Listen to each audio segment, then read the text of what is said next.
Welcome along to our session this afternoon. My name is Jim Watterston and I'm the Dean of the Melbourne Graduate School of Education. I'd like to start by acknowledging the traditional owners of the many lands from which we all gather today and acknowledge elders past, present and emerging. I welcome panellists and all viewers to this first episode of MGSE's webinar series, Propelling Education Through a COVID-19 World. This is the first of 4 episodes that will be running on Tuesday afternoons at 4 p.m. over the next month, delivered by our education and experts here at MGSE and moderated by our Deputy Dean, Professor Janet Clinton.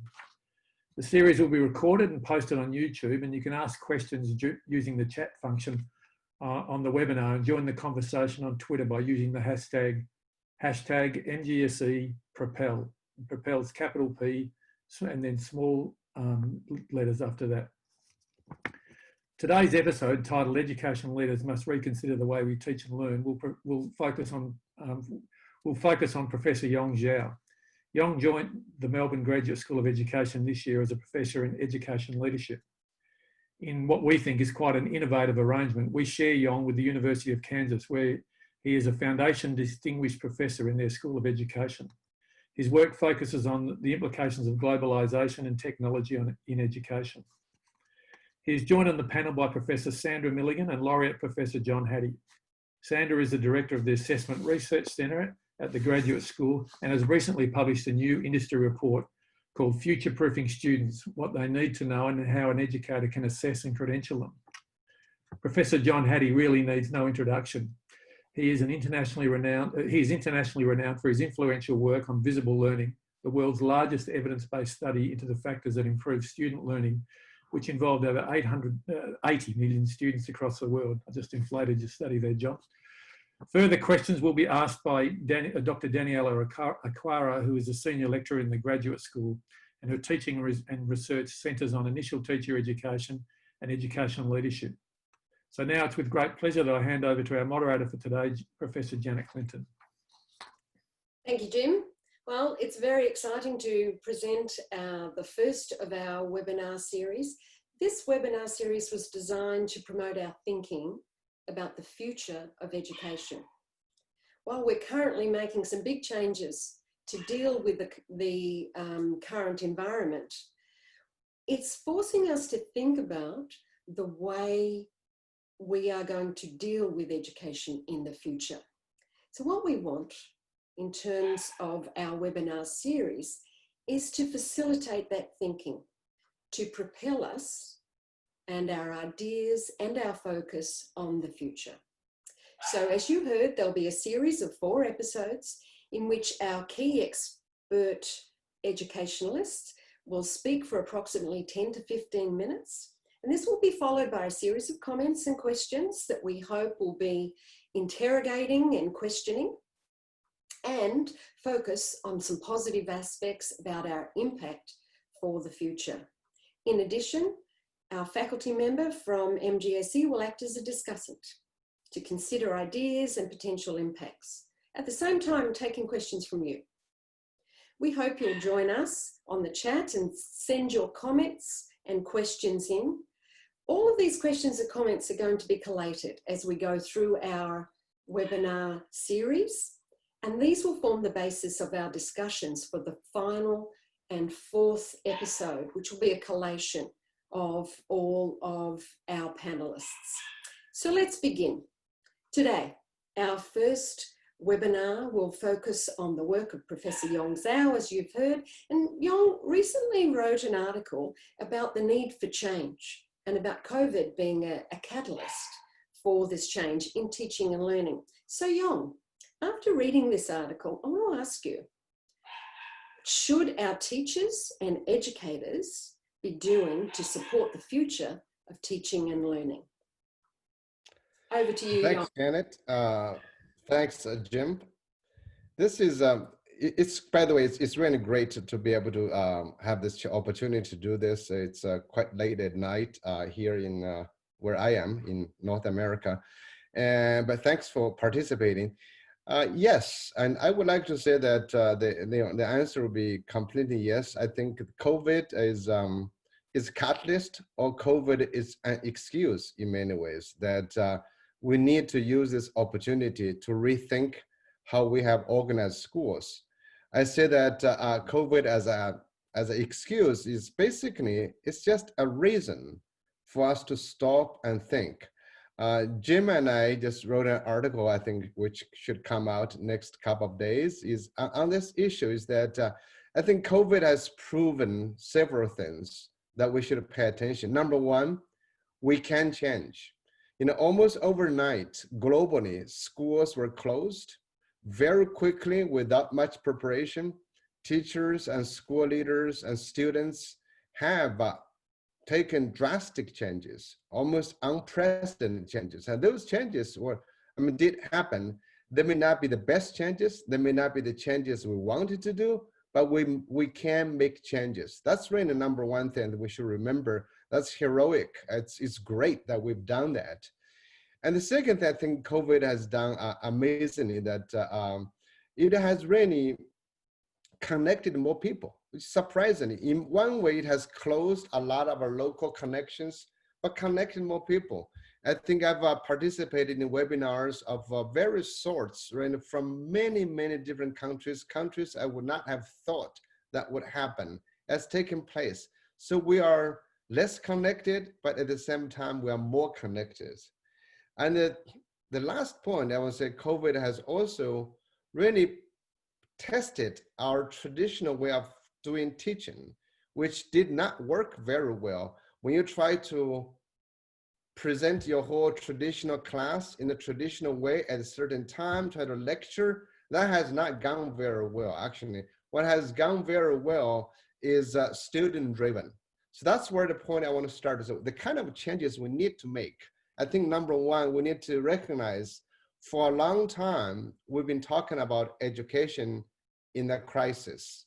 And I think one of the major issues is that student autonomy, student agency, student voice, and the role of students play in their teaching and learning.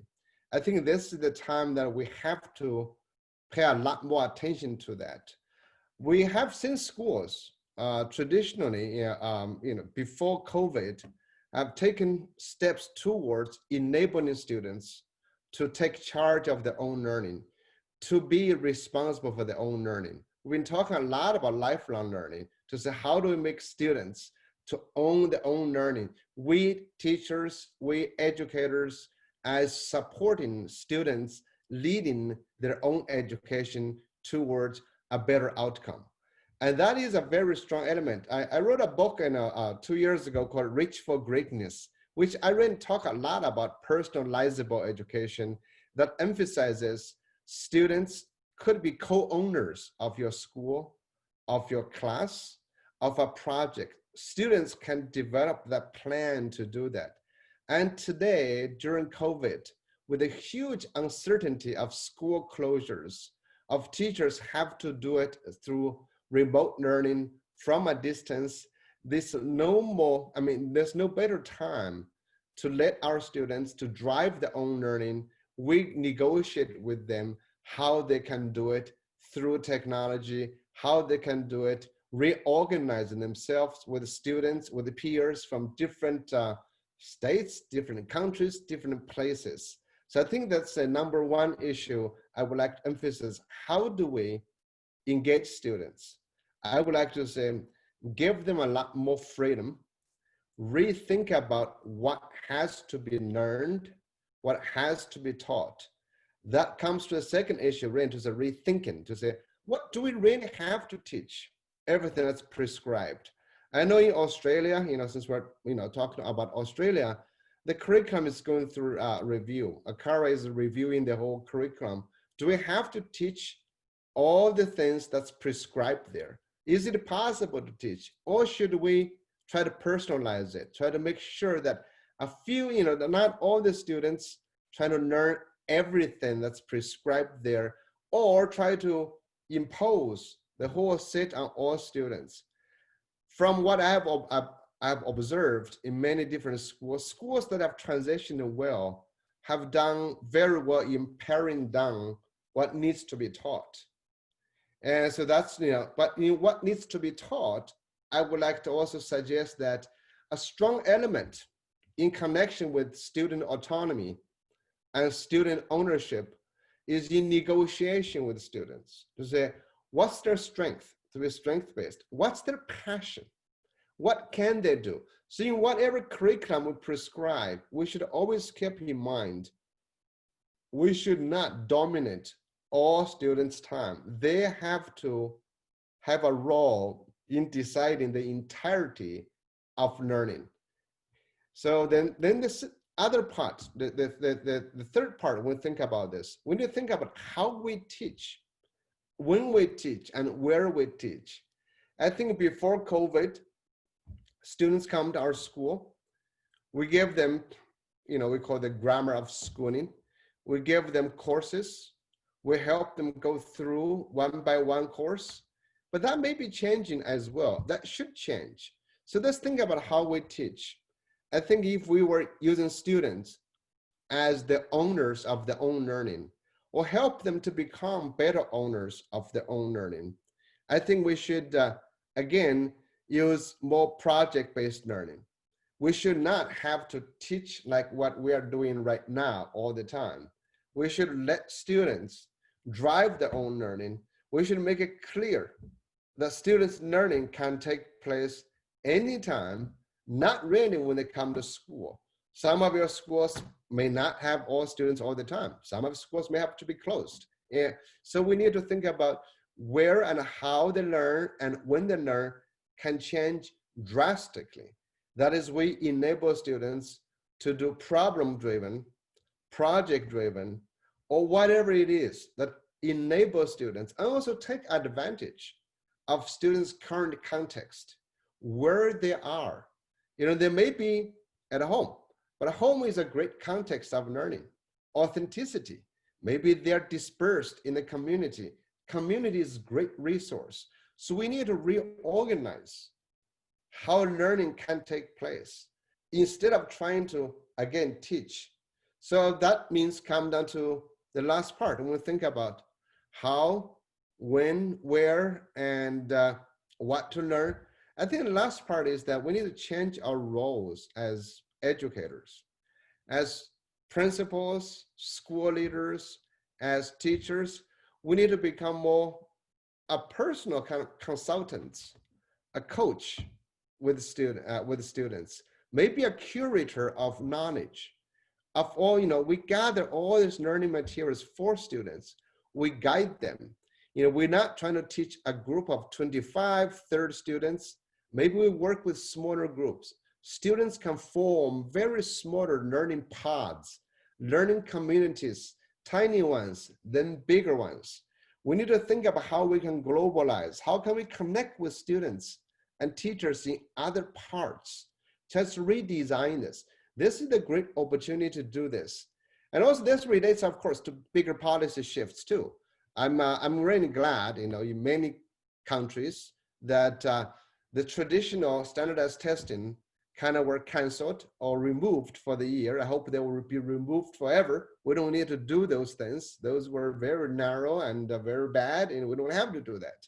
And rethink about how we actually hold schools accountable. I would look at learning opportunities for policy changes. Policy changes also affects curriculum, as I mentioned before. And the curriculum should really be small for everybody, but always include a personal strength, personal ability, personal passion into part of it. So those are the big changes I think we can discuss. Those are big changes we need to take, not need to take place. That's not, as people are saying, waste a good crisis. Thanks, Janet. Well, thank you, Yong. What I heard you say is that we do really need to think about the way we are educating, particularly in terms of schools and teaching and learning. And that probably raises an enormous amount of issues for perhaps our practitioners. Sandra, I'm really interested what your thoughts are, because Yong is seriously putting students at the heart of learning and saying we need to think about this from a student autonomy. So what are your thoughts? Sorry, thanks, Janet. Yong, I really enjoyed what you said, and I found myself having great difficulty finding anything to disagree with you on. The one thing that strikes me, though, is that you are so amazingly optimistic. So you say, COVID has shown us that schools can change. True. COVID has shown us that teachers can be heroic in what they do. True. COVID has shown us that we need to put children at the heart. True. But 30 to 50 years of research has shown us that what we do as teachers, we're locked in by a system, you called it the grammar of schooling, that makes it inevitable that some of the things you talked about, like project-based learning, stopping standardized examinations, having teachers as coaches, all of these sorts of things are held in place by assessment systems, credentialing systems, expectations, what parents think they want. So my question to you is, what do you think we can do, or what are you seeing that's going to shift the grammar that means all of this, change can happen when we haven't been able to do it for the last 30 or 40 years? Thank you, Sandra. I'm an optimistic guy. I'm a very wishful kind of thinking person too, because I really view that we as education scholars, researchers, it is our job to think the impossible. I think we need to inspire, excite, and people to do that. So what we can do, what I can do, what you and I each can do, we work with a lot of school leaders. We work with a lot of school teachers. We also work with policymakers. Wherever change is possible, I would be working with them to start a change. I don't believe we can have immediate systemic change. You know, we have the system, everybody's going to do it. We've seen few people doing this kind of work. We just need to have more people doing the work. And also, I don't like people to say, let's copy, you know, another person to do this. Is that we, I think, through MGSE, through other work we do, we invite people, we inspire people, we support them. I really think there are a lot of people who are waiting to change, who like to change, and COVID provides a good opportunity for such change. So I think it's possible, but I wouldn't expect, you know, next year we're starting to throw away the grammar of schooling. I doubt that's going to happen, but everybody can start somewhere. You can start from your class. You can start with one school. You can start with a group of students. You can start with one day of the week to make those changes. Thank you. Thank you. Thank you, Yong. Again, the idea of students being at the centre and making change comes to the fore in Sandra's comment, but Sandra's talking about a greater system. And so what I want to do is ask John, what you've heard from Yong, and then a question from Sandra. What do you think? I share your optimism, the future of schooling. I do look back over the last 150 years and see many, many optimistic people have had much effect on what you call the current grammar of schooling. And the thing I want to ask you more about, Yong, is this notion where you said that we need to rethink from the perspective of the child. Often the child doesn't know what they don't know. And so therein lies a problem. And when you look at previous research, all those wonderful things like project-based learning have not been that successful. Kids above the average actually prefer that teachers talk a lot, that they're directly responsible for guiding those kids' learning. They love teachers asking lots of questions about facts. They actually are the biggest beneficiary of examinations. And so when you look at that group of kids, there's a massive momentum to support the current. And when I look at previous times where we've had crises like COVID, when schools have closed, earthquakes, floods, strikes, etc., we rush back to the old comfort. We rush back to those kids who like that old system. And I think you're right. There's a lot of kids, therefore, that will lose out. But the pessimism of me must come out. And what I'm looking for, the magic bullet, what would you ask schools to give up to have this new model? Well, thanks, Jenna. You were great. I knew you would have something hard to come out. I was expecting that. That was great. And yes, I think I'm so happy you recognize, there are schools have been driven by one mission, so schools is like so far I think it's like a set of borders. It drives you down a pathway, so it benefits a group of students and parents, and then they drive down, and other parents accept that, like you're absolutely right, like project-based learning, it has not been for everybody or for everybody who wants to do something different. So, but I want to answer your question instead of trying to explain what you explained very well. I think I want schools to give up to providing one pathway for all students. Schools today, smaller schools, let's say you have 100 students. You should really perhaps like have maybe 5 different pathways for students. I'm also asking school, education systems to do that. Just let's imagine over the last 20 years, technology truly has transformed our society, has truly brought in a lot more information, knowledge, and the workplace has been changing. I'm actually writing a book called Learners Without Borders. I'm actually trying to collect a lot of evidence to say how many teenage entrepreneurs there are, how many teens, young children doing things that have nothing to do with school, but it's otherwise productive, meaningful. So I would like to see schools giving up being one type of school, instead offer diversity to more students. And I think after COVID, I don't know about Australia, in the US, universities are have a hard time. Whether students are going to universities or not, we actually don't know that's going to happen. So I would like to see schools offering options. Just to follow that up, Yong, in your article, something that resonated with me, why do we have curriculum that's the same content based on age levels, as if all kids at an age level are the same? Would you change that? How would you change that? Well, I think, the change, of course, we need change through you or through Jim or through others, through the Akara. Akara can change that, right? Why do you have to do that?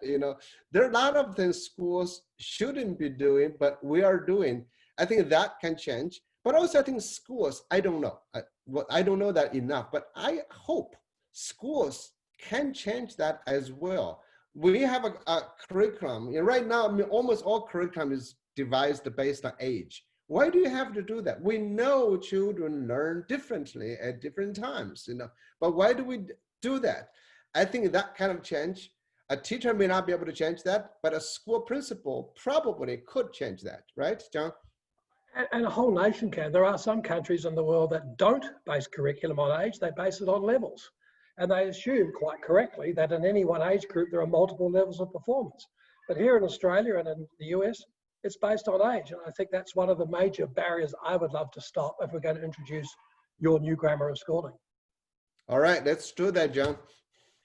Sandra, I'm wondering if, having listening to these two have a conversation and giving your role in the Assessment Research Centre, whether you've got a comment for both of them. Yes, I mean, again, I agree with Yong. While we've still got standardised testing, while we've still got things like ATAR, while we've still got curriculum that's chock-a-block full of subject-oriented material that students have to cover, continue to reinvent the same grammar, then I don't think we're going to have much room for schools to change on their own.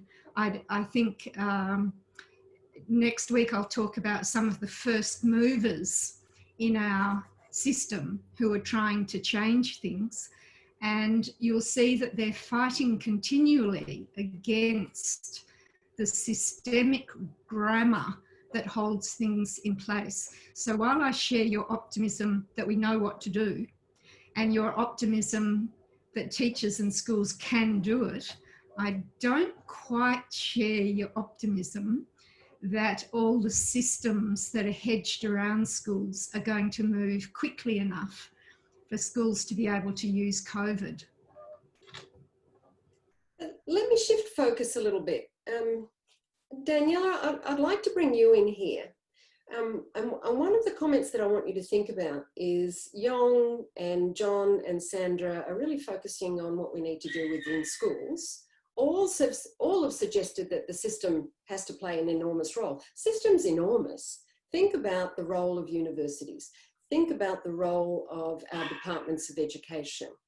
And think about policymakers and researchers, etc. So your heart is in teacher education. So can you give us a comment and tell us what you're thinking about what you've heard this afternoon? Well, I thank Yong and Sandra and John, because I think what has been raised are some very thought-provoking points, really forcing us to move outside our comfort zones to imagine, as you rightly note, a new grammar of schooling. Unfortunately, I do agree that the pursuit of uniformity and standardisation and accountability has in fact limited what has always prevented genuine reform in our classrooms, forcing educators to teach to the test and really limiting a more student-centred, personalised approach to learning.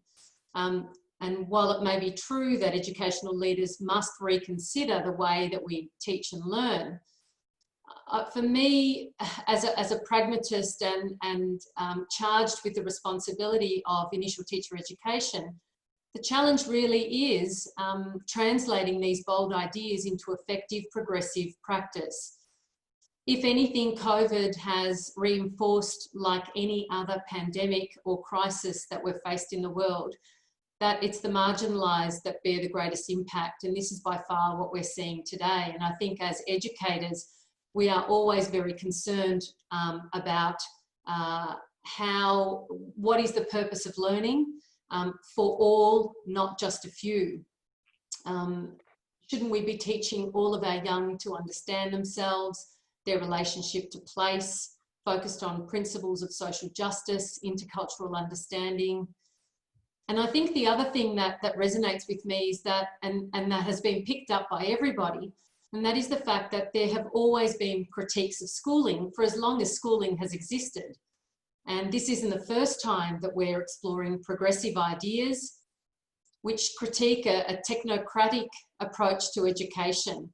You know, take Jean-Jacques Rousseau, Ivan Illich, John Dewey, Paul Goodman, and I could go on and on. By and large, mainstream education and schooling has remained the same, and these bold ideas really have always been positioned as or regarded as cliches or rhetoric. So I suppose, like all of you, I challenge you, Yong, in my two-pronged question, how have the past bold progressive ideas that have, have the past bold progressive ideas failed to be converted into effective reform, and what really makes us think that we are not going to be resisted again? Because ultimately what you are talking about here and what's going to get some action is abolition of ATAR, rethinking university entrance, rewriting the curriculum. This is major reform, and our teachers that are watching and our teacher educators that are watching are really itching to understand where we're moving. Well, thank you. That's very good. I think you and John and and Sandra and everyone here is aware of the past positive, great efforts. But I think I'm not really saying that we are seeing big changes. That's why Jim and I wrote this article to say all the changes that have taken place were forced. So this force actually is quite powerful. If you look at this time, we have a global event. I don't think since 1918, the last big flu, that we had something global. The opportunity is here. And we also are at a different time. Technology is truly connecting us to different resources. But there's no guarantee that we are going to change. Actually, that's why we are running this webinars like this.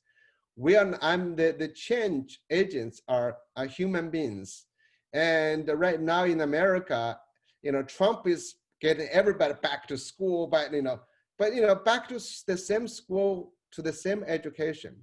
What I'm doing today and most other time is to invite the few people who are brave enough to take action, to make the changes that's necessary. I think change is going to be hard. I have seen a lot of schools, principals, school leaders make changes, but far from enough. So Daniela, I'm not saying that I will say changes, but I'm saying it would be a great shame that changes don't take place. So I have no bet. I have no guess. More people will change. But this time, we have more opportunities for change. And this time, I would hope that anyone who is listening here will say, let's do something about it. We can do something about it. That's what I'm only saying. I have no bet. I will be very sad in next year to say, oh my God. I remember in February, I wrote a blog post saying that, what if COVID goes on for more than 1 year? Actually, I wrote that. I was just reviewing that thing. That's about 5 months ago. And I had no idea it was going to last this long. That was only in China, schools were closed. And now I'm revisiting that to say, what's going to happen? Looks like it's going to be more than 1 year. And we don't know how it's going to happen. So this is the opportunity for all of us not to rerun our schools online or remotely, or try to wish that we can return to school. Instead, let's think, let's reimagine. Yong, I think thank you very much for that. I'm keeping my eye on the questions that are popping up from all of those people that have joined us today. And there seems to be a couple of themes that are emerging.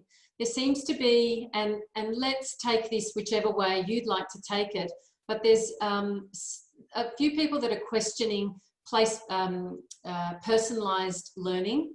So there is some question about whether or not this is the way to go. And there is also, I suppose, a lot of discussion here in this forum around what individuals can actually do in a school. Really, I think what you've actually done in discussing these things is caused people to really think about their own practice and what this could mean for them.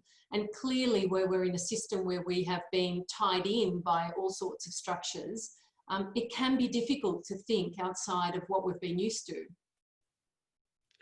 Well, I think, this is a very short time to discuss all the big complex issues. For example, personalized learning is an extremely complex issue, but I would like to just make a few points about that, but then I'll talk a little bit about change as well.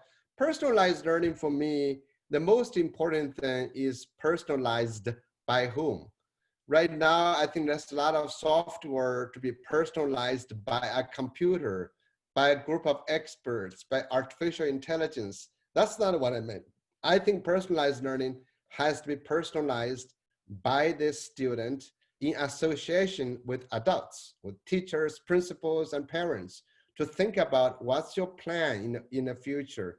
And the second thing, personalized learning, is personalization of what? Are you personalizing the testing, the time of learning, or are you also personalizing outcomes? Do you allow students to develop different outcomes rather than just simply the courses?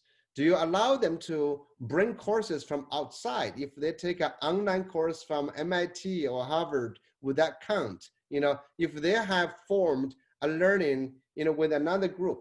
I know there's for example, there's a organization called Global Online Academy. That's like 40 some schools band together to offer online courses for students of each other. So you could take courses from other places. So I think the what is very important as well. But then actually I want to really get back to the big issue, change. Yes, we want policy to change. We want system to change, absolutely. But at the same time, I want to say everybody actually can do something. I really have seen that everybody, no matter what position you are in a school, you're teaching a class, you can do something. For example, if you're teaching 25 kids, your 25 kids are not the same. The 25 students are not the same. And to those students who are absolutely not interested in your subject, can you do something for those children? You can do something about that. You know, for those who are really doing great, can you do something about that? So I think there's a lot of things you can change. A school principal can make changes. You know, you will have maybe 1 or 2 teachers who are very eager to make big changes, or maybe a few students who are really going to drop out. Can you save them? Can you do something about that? That's what I'm actually asking people to do. And personalization, student autonomy will be the direction to go. But at the same time, every school, every class, every system, if you're in a system position, can make changes, small and large. I think when we have those changes, both from top down, you know, you have, if you're a policymaker, to bottom up, or in the middle, everybody can take actions. I think that's what we need today. Thank you. Yong, one of the other things that seems to be coming up is a question around assessment and the fact that sometimes in schools, in education, well, not sometimes, always, we are quite constricted in terms of assessing, perhaps over-assessing. I wonder whether you could talk a little about assessment and whether this presents an opportunity to rethink assessment. Well, I think Sandra will be perhaps in a better position to talk about that. She might address that next week. But to me, we need to absolutely change the format of assessment and the frequency. I think, and also even the content. To me, we need some kind of assessment all the time. But to me, I would say assessment as learning, not only for learning, as learning process. You know, the best is authentic, it's portfolio, it is what is driving the whole process. You know, if I were a teacher, I wouldn't try to assess so much of whether students have remembered everything that we're supposed to teach them. I would assess long-term goals, long-term outcomes. And so, but I think Sandra will be in a much better position to talk about this. Daniela, before we move on to another question, I'm just wondering if the rest of the panelists wanted to jump in, because I hear Yong saying Sandra should comment on this, and obviously we want to make sure she has time next week. I know I've heard Yong say Jim and I wrote this article, and I also know that John would have some strong views about assessment and different aspects of learning. So I'm wondering, maybe just anybody in the panel like to make a comment before we move to some more questions from the chat? Yeah. Oh, Sandra, yeah. Yeah, Janet, just on the assessment, I've been looking at the comments that are coming through, and I've heard over the last couple of months that many teachers find assessment in the digital COVID era really problematic. And I sort of quite like that, because I think it might force us to change and completely rethink how we use assessment.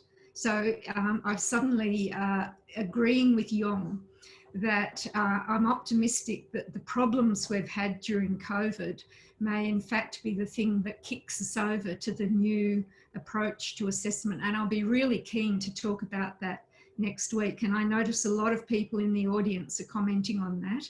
So yeah, I think it's a great topic. John?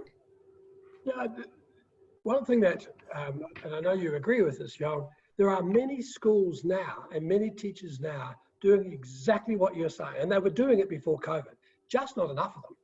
And so one of the things that strikes me is so often we have these talks and we talk about what's not working. I think if you turn it on its head, there are some stunningly good stuff out there. Our job is to identify that and upscale it. And I think if we change that, we'd love to find a problem and fix it. And sometimes we forget there are stunning things. So I just wanted to acknowledge that I think we've got a lot to learn about what's happening now. It goes back to the very first thing you said. The problem is how we scale it up. But as a deputy dean, and thinking about the role of our MGSE and other universities in this space, you know, it seems to me that we would all have to make dramatic changes for the kinds of things that you're all talking about. So it's not only, you know, autonomy for our children in schools, but are we talking about autonomy for our students and our pre-service teachers? So I wonder, Jim, any thoughts?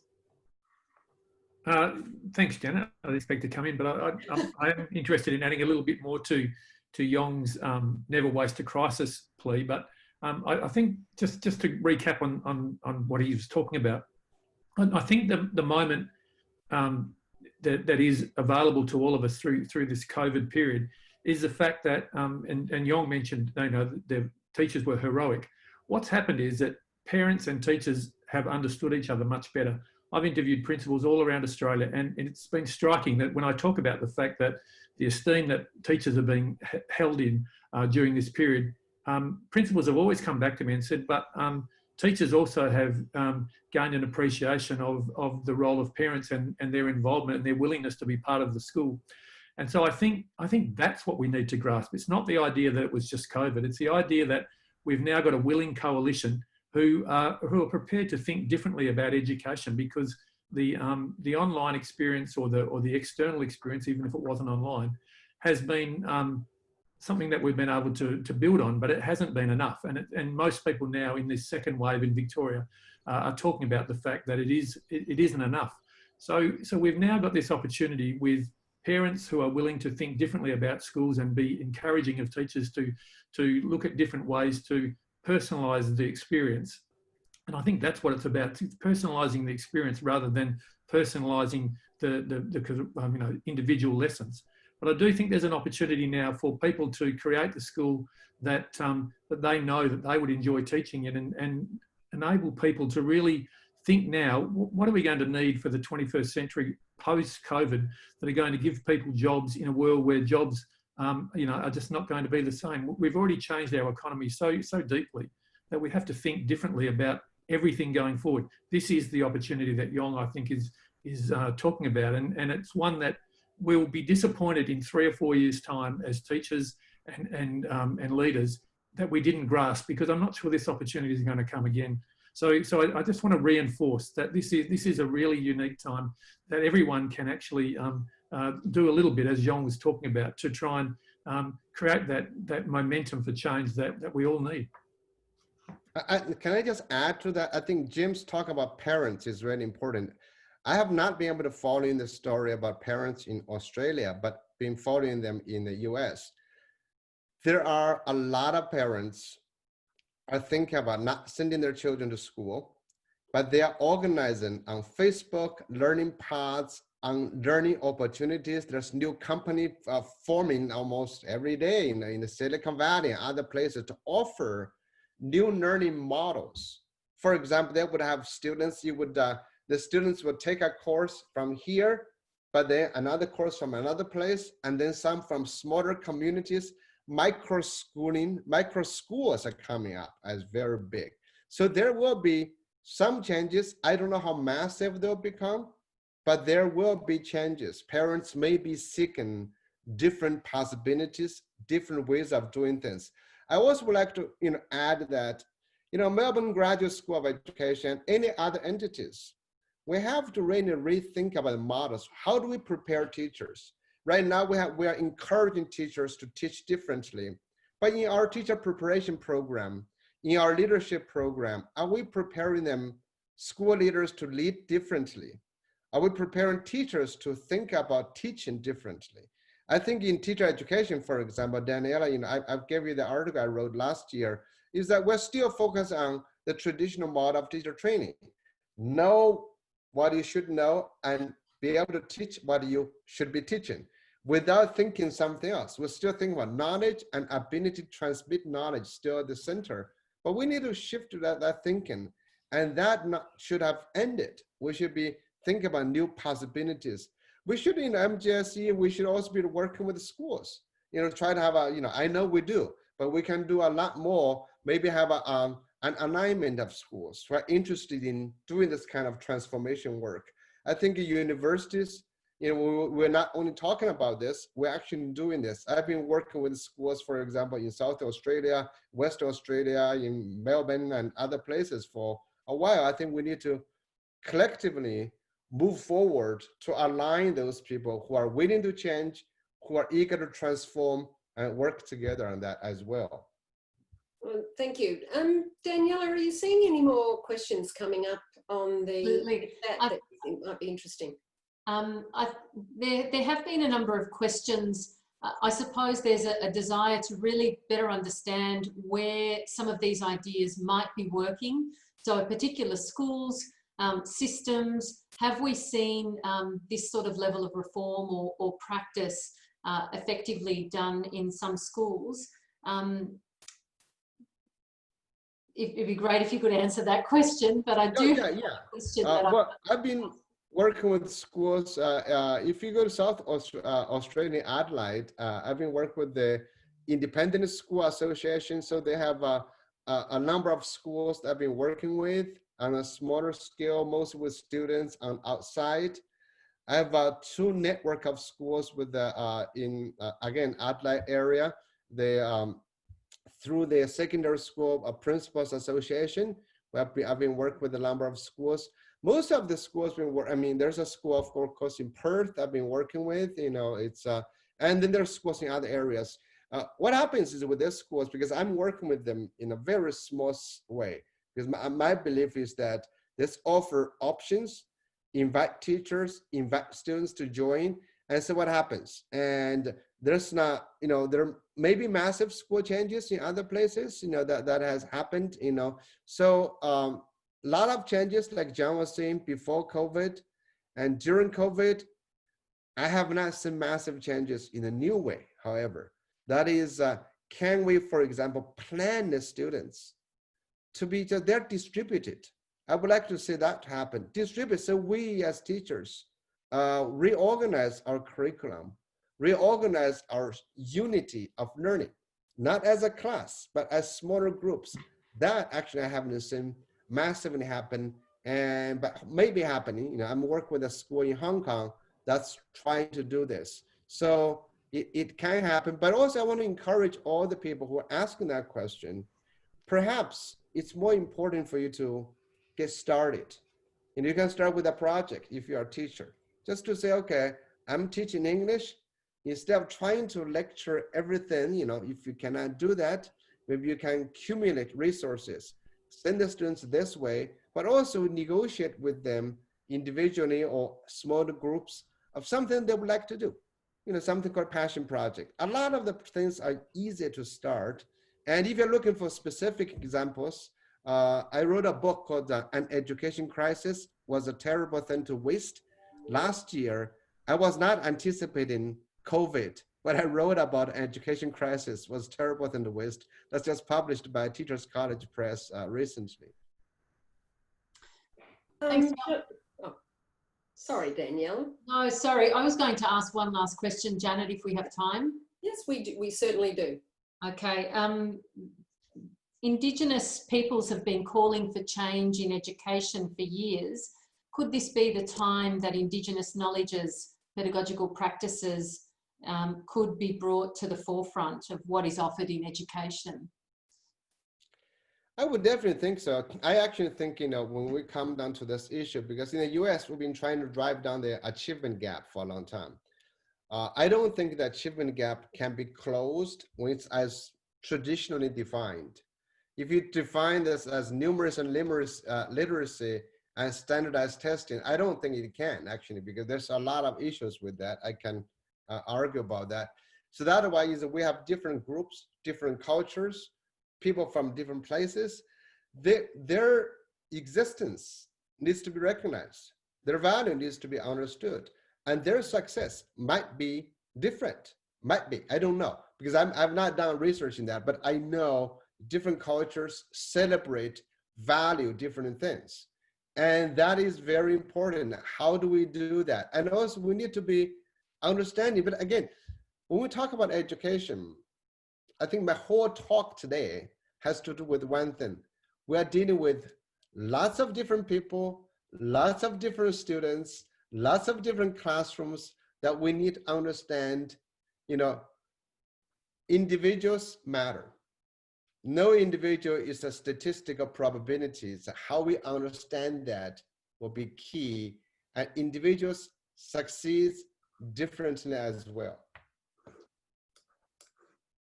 Thank you. I'm wondering, just as we're coming close to our time, if John or Sandra, actually, let's go straight to John. John, have you got another comment that you'd like to close off on, and then we'll go to Sandra? Well, it's kind of a link to where I want to go in a couple of weeks, and Sandra's going to talk about some of the ATAR, the assessment side, but it's that opportunity that you've raised, Yong, of taking what's great now in this COVID situation and learning from that and making sure that we do bring back better. And so I think the message you've got across today is very powerful. Yeah, there are some parts, as you pointed out with Jim and Daniela, about the teacher education.